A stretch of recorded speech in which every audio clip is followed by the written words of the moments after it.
It's a new week and we have a new topic. That's right, a new topic. This week we're going to be talking about controlling me. Now, not just me. Well, we'll try to control me. Good luck with that.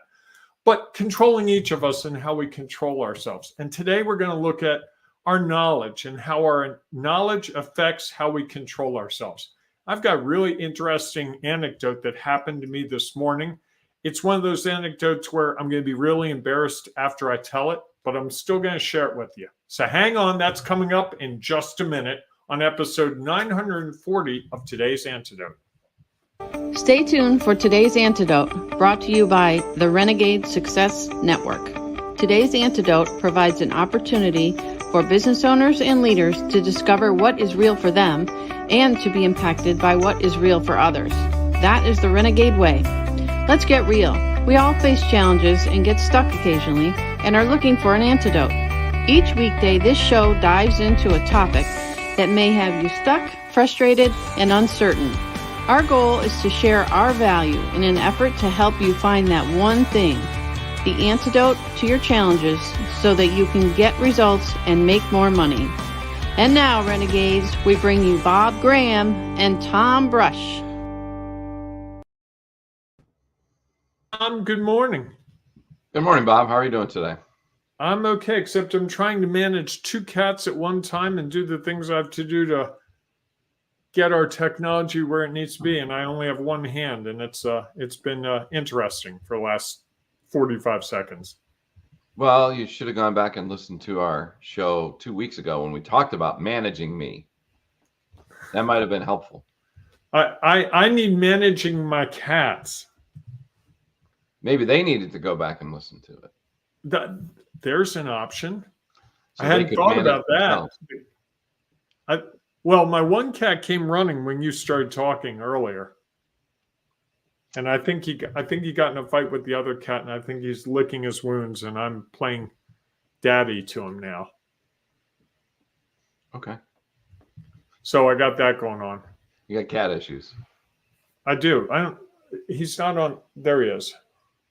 He's been in my lap all through this. And usually he doesn't hang around for this long, but Sam Hunt looks like he's put on either his winter fur or some weight. I think he's put on his winter fur. He also looks old to me because I have a little kitten, and the little kitten does more fun stuff that Sam Hunt used to do.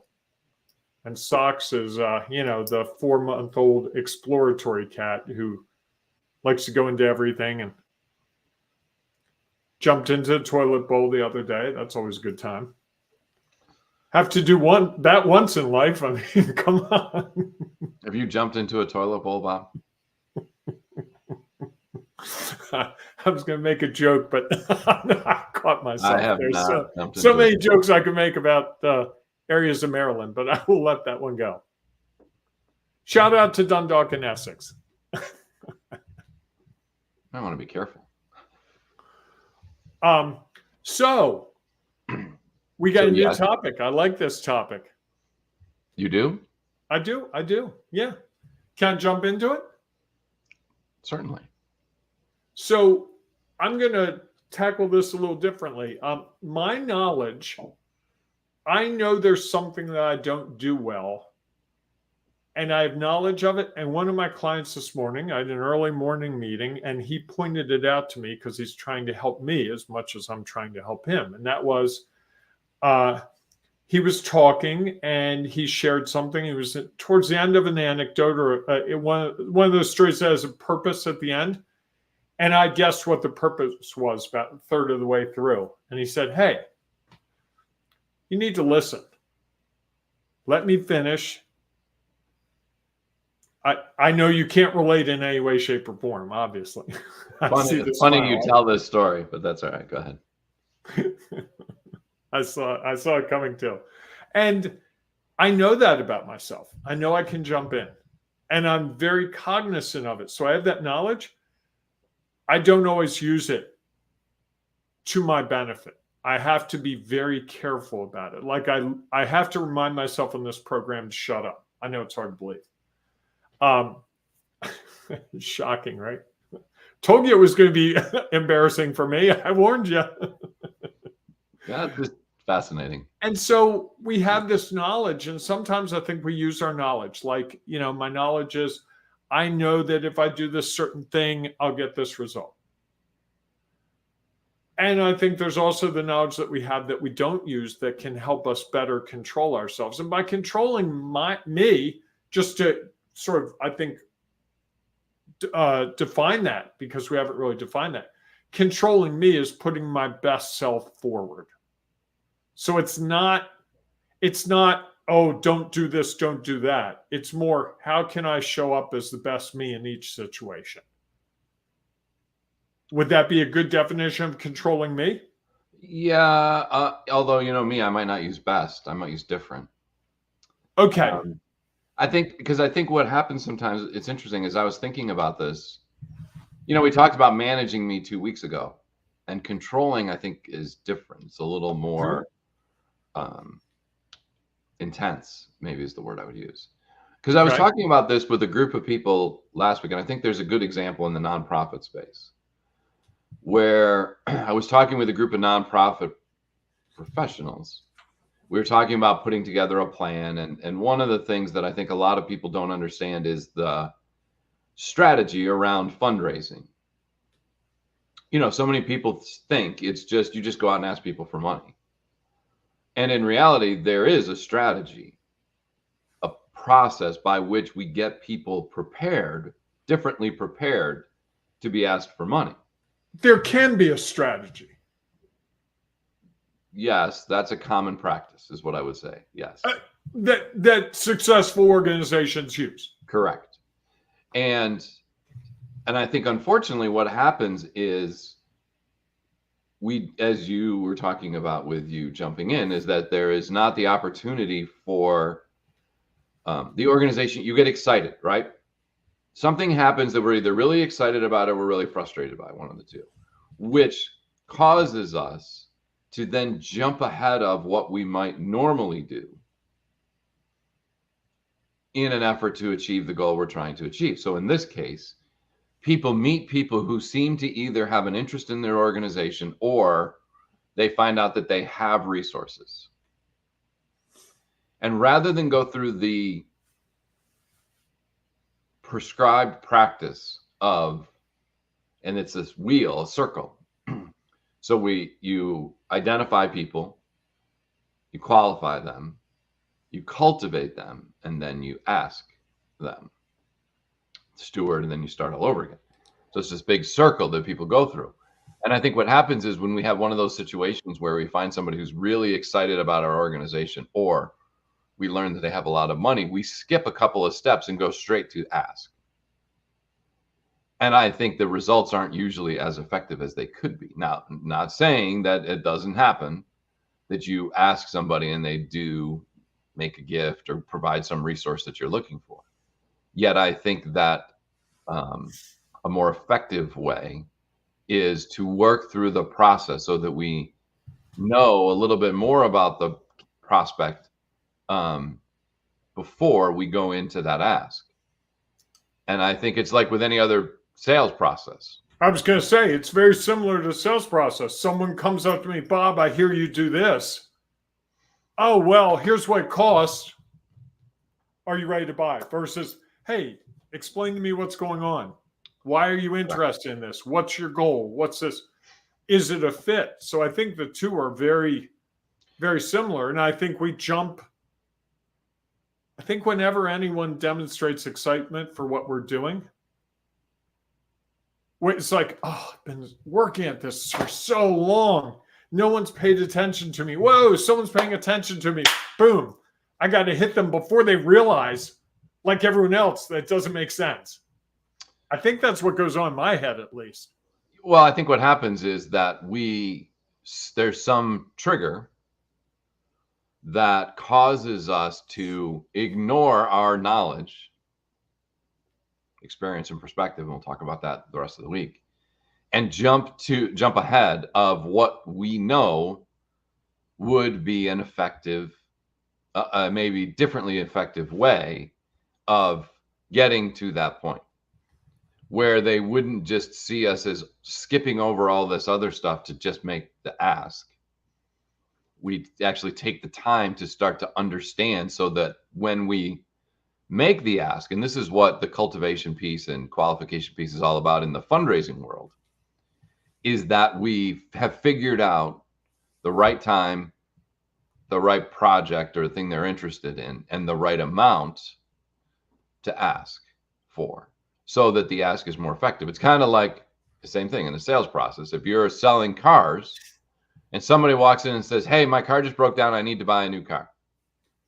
And you went right to, well, I know that I'm going to get I've got a commission here. It's all set up, slam dunk. So I'm going to go to the car that has the best commission for me and say, here, let me show you this car. And they're like, yeah, I'm not really interested in that. I had some other thoughts because it doesn't have XYZ that I'm looking for. And so in my excitement, I forgot that one of the most effective ways to help people find what they're looking for and get them to then buy it is to truly understand what are all the details around it. Sure. And take that time to really be clear on, great, now I know that they want an SUV that's got a third row, and it also has heads-up display and these other couple of things. So now I know exactly which car to take them to that's going to be most likely to be a sale, rather than just saying, oh, I need a new car. Great. Let me tell you about what car I really like. Let me jump in with Steven's comments. Steven's with us this morning. He said, I hate scripting calls, though. And you and I are not advocating scripting calls. We're quite the opposite, right? I think what we're advocating is scripting a process. And that process, at least let me talk, is that we are going to identify them as somebody who's a prospect. Somebody walks to your lot, you're like, okay, this person is looking at cars. That's pretty clear. Then we're going to qualify them to find out a little bit about what is it that they're looking for, and how much money do they have? How much interest do they really have? Or are they just window shopping? And what is it they're really looking for in that car? Then we're going to cultivate them a little bit, which is what the words we use in the nonprofit space, to really help figure out exactly what it is and get them excited and engaged in that product, whatever it might be. Does our solution work for them? And if it does, what can they see what are the benefits to them that they can identify? Right. And they get a chance to experience a little bit as well. So, all right, I'm going to take you over. And if I've understood that you really hate starting your car up in the winter, and the seats are always cold, and that drives you nuts, you're going to give them the opportunity to test sitting on leather seats with heaters. And what does that mean? And with the remote starter. And a remote starter, correct. So that they never have to worry about that. And now I've seen this thing online where you can have something in your car, I don't even really know what it is, that will eliminate all the snow that might get on it. Not that we have too much of that issue in Maryland, and I know there are places that are, where you would not have to worry about, you wouldn't even have to remote start your car, and it would be all cleared off. That must be one of those up northern New York ads that you see, because we down in Maryland don't get that. We worry about the salt on our vehicles, not the snow. Sure. So I think that's part of it, right? That's the knowledge, right? Odds are you saw that commercial when you were up in New York, more so because in Maryland, yes, we get snow, but we don't get the kind of snow very often that you've got to really clear your car. But in New York, you could get a foot of snow 2 days in a row. Yes. 7 days in a row. So the advertisers know what the issues are, and they're helping the person use their knowledge. Hey, if you live in New York, it's going to snow a fair amount. You need to deal with this. This car might solve that problem. If you live in Florida, they're probably not showing you an ad for snow removal from your car. Correct. And if they are, it's because they think you live in Florida for a couple months and then you go back to New York and you get that snow in March that you weren't planning on. Yes. Yeah, and I think that is what helps us. And really what that is doing is that's controlling us from skipping steps. Especially when there are steps that we know have been effective in the past. even though it takes us a little longer to get to the completion of the process. Yet usually when we do that, we have a much more impactful impact on the prospect, and they're more likely to then purchase at that point. And we're allowing them to control their sales process or their or their giving process, the customer or the donor. So it's funny, controlling me, as I think about it right this minute, is really controlling myself so that my knowledge doesn't get in the way of someone else. Whoops, sorry. My knowledge doesn't get, I don't know why it's doing that. Huh, interesting. So controlling me is making sure my knowledge doesn't get in the way of someone else's needs. And if I don't do that, I'm controlling them. Yeah. So controlling myself allows me to allow them to feel control for themselves. Does that make sense? Yes. Good, because that's my one thing. Bomb. Boom. And Kelly's with us. I have a comment from Kelly. I'll jump in. Building the foundation of a relationship is as important as the ask. Is this the point? Yes, I would say that's part of the point, is that building the relationship allows you to then, I believe, make the most closely associated offer or opportunity to the person for what they're looking for. So again, I could walk in and somebody shows up at my organization or my organization's event, and let's say it's a black tie dinner. So I know they're spending a lot of money.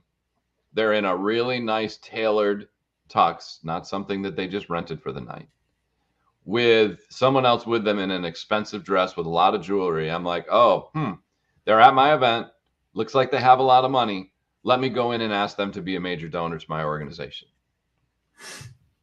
Could work. I think what we know is there's the opportunity to, let me qualify that and make sure they didn't just borrow the jewelry, borrow the dress, and yeah, they just happen to have a suit. That doesn't necessarily mean that they have tons of money. Or someone else paid for them to come because they couldn't make it. Correct. And somebody else paid for them to come, so they're just coming as a favor to the guest or for a nice time.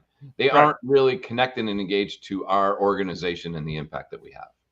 And I think it's that clarifying that what we believe we are seeing when we try to identify them. And then making sure that we understand a little bit, again, what else is going on. Like we could go up to them and say, hey, you know what? We're in the middle of this capital campaign. We'd really like you to make a gift.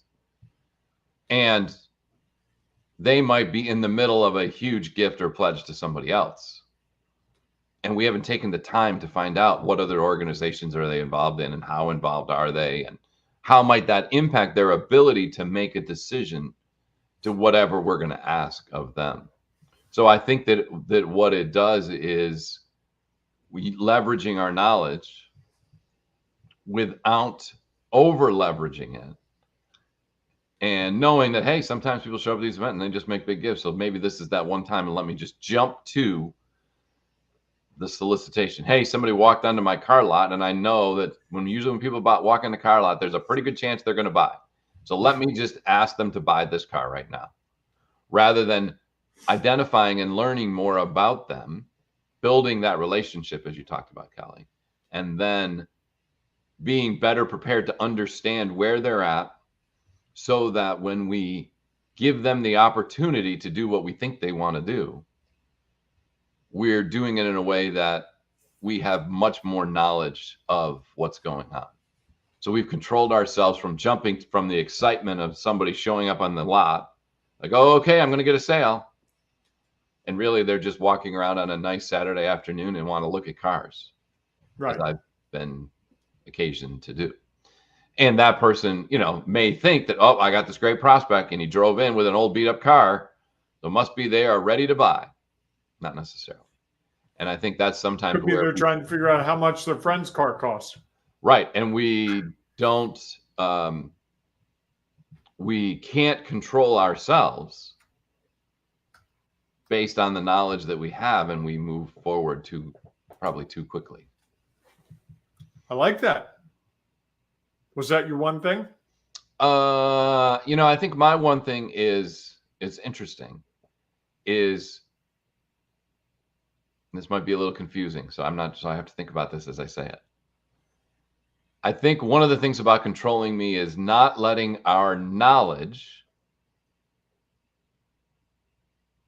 keep us from using our knowledge to put people in a better situation that's going to create a greater opportunity for the results that we desire. That's a mouthful for a Monday. I'm going to have to go back and listen to this again. Those of you who are listening to the podcast or watching the video, you have this incredible talent and technique. You can send it back like 30 seconds. I recommend you send it back 30 seconds and listen to that again. Because I think what happens is we have knowledge, right? Part of my knowledge is people do walk on a car lot and buy cars, especially if they drive up in an old car. That is part of my knowledge. Yet, if I don't control myself to say, okay, I know this, and this is a really good prospect, and yet I still am not 100. I don't know exactly what they're coming here to do. So right. I need to slow down and take the time to walk through the process and truly understand where they are at, what their intentions are, and what their possibilities are before I skip ahead based on some other knowledge that I have. Does that help? Or yes, that was good. I'm much clearer. Thank you for clarifying for me. Steven says that's analysis paralysis. I may have just done that in my own trying to explain it. Paralysis myself. So. Fair enough.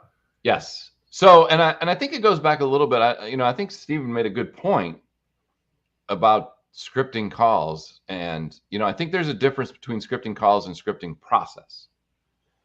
That you can have a set of steps,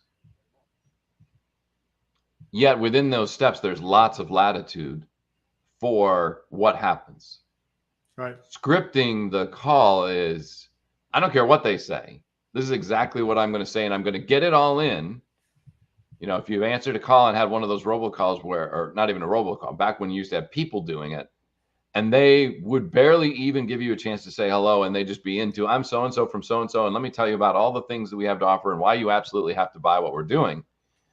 And I used to get that from people who, when I was renting, and they'd be like, well, we can put in the perfect roof and every house needs this. And I'm like, okay, great. Let me stop you there. I rent. So it probably is not really beneficial for me. And they'd be like, and sometimes they just hang up. Right. They wouldn't even say goodbye. And I think that's the part of where their knowledge, everybody who owns a house needs this, has gotten in the way, and they couldn't control it to go to the knowledge they know they need to know is, let me qualify and make sure this person owns a house, and make sure that they haven't just done this or done this in a different way. And I think that's the challenge we get, is that sometimes our knowledge gets in the way of our process. And so sometimes we have to control it based on, we know that there's other information we need to gain. And our knowledge can get in the way of really getting to know the other person. Correct. Because we start Which to make can really mess us up, right? Because what you were describing with the roofing, hey, you know what? Pre-qualifying you, hey, Tom, do you own? And second question, hey, Tom, when was the last time you thought about getting your roof done? Oh, I got it done last week. It's funny. I just had a guy out there like, okay, you're not, thank you so much for your time. How are you? Have a great day. Correct. But the knowledge is everyone on that call list, because you looked at everyone who owns a house and you have the phone number, they are a qualified candidate. Correct. That's an assumption that we make. Right. I think we make a lot. Oh, I think we do it all day. Sure. You and I are assuming that people are paying attention. And hey, if you're not paying attention, now's the time you want to pay attention, because we've got an offering for you.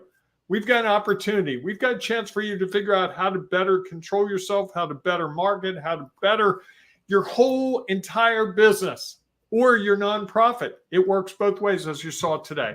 We're doing a webinar in December, December 5th, 2023 at noon Eastern time. That's right, noon Eastern time. Mark your calendar right now. It's going to be a webinar, Sculpting a Healthier Business in 2024. You want 2024, that's right, 2024 to be the best year ever. We're going to make that happen with you. We've got a process. We've got a sequence of things that we're going to help you do so that you can hit the ground running. You'll have a head start on 2024, and you are going to be amazed at how simple it is. Tom and I have been working through this. It's something we've been playing with, trying, using in various facets over the last couple of years. And we're going to bring it all together to your benefit. So if you want to learn more about that, hey, text Tom or me or direct message us. We're going to have more details on that really soon. But I am excited. I'm working on some of the language with that. I did a little over the weekend. I've got more to do today. And every time I start playing with it, I get more and more excited about the opportunity it's going to bring to everyone. And you're going to lead it, Tom, right? So I'm real excited because that means I get to participate. Yes, and I love participating in your events. Thank you.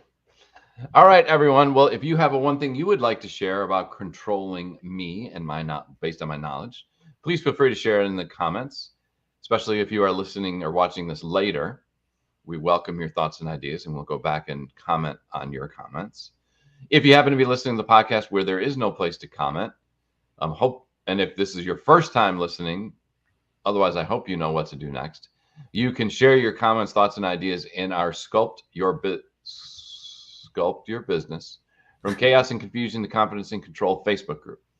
We have a chance to go in there and share your thoughts and ideas and gain from the thoughts and ideas of others in the group. So we look forward to seeing you inside of that group. We hope that you're marked down December 5th on your calendar. And we hope that you go out and enjoy your day. Hey, whatever you do, wherever you go, however you need to do it, embrace the renegading you. It is so worth it. What can I say? That's all there is to say. That's all there is to say. All right, everyone. Go out there and enjoy your day. We will see you soon.